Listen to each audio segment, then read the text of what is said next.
হ্যাঁ, good morning বন্ধুরা। তো চলো, এখন সকাল হয়ে গেছে। এখন কাজকর্ম শুরু করি। আমাকে কমেন্টে জানিও কে কোথায় ঘুম থেকে ওঠো।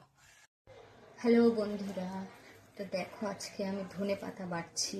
এই যে তা আমি কার কার ভালো লাগে অবশ্যই বলো। তো আমি ধনে পাতার মধ্যে কি কি দিয়েছি, টমেটো দিয়েছি, রসুন দিয়েছি, কাঁচা লঙ্কা দিয়েছি, একটু সামান্য তেল ভেজে নিয়েছি। ভেজে নিয়ে এখন বাটছি। আমার কার ভালো লাগে কমেন্টে অবশ্যই জানিও এবং চ্যানেলটাকে সাবস্ক্রাইব করো। হাই ফ্রেন্ড, দেখো আজকে আমি ধনে পাতা বাটছি। এর মধ্যে ধনে পাতা আছে, টমেটো আছে, রসুন আর কাঁচা লঙ্কা। ভীষণ টেস্টি লাগে। আর শিলনোড়ায় বেটে মশলা মানে বাটা দারুণ দারুণ।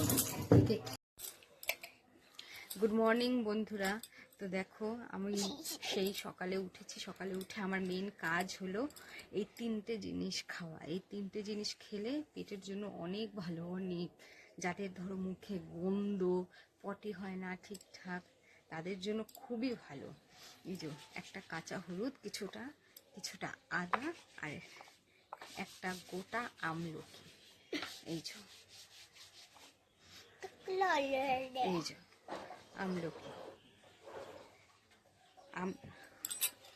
আমলকি, কাঁচা হলুদ আর আদা অনেক ভালো।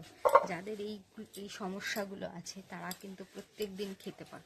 আর এই বোতলের জল, এটা খাও। এটা আমার সকালের খাবার, মানে ব্রাশ করে কিচ্ছু না খেয়ে খালি পেটে তোমরাও খেতে পারো। অনেক ভালো। আর ভালো লাগলে সাবস্ক্রাইব করো অবশ্যই চ্যানেলটা। গুড মর্নিং বন্ধুরা। তো চলো, সকালবেলায় আমি আমার কিছু রুটিন তোমাদের বলছি। আমি খাচ্ছি এখন হলুদ, তারপরে হচ্ছে আদা, আর এইটা খাওয়া খুবই পেটের জন্য ভালো।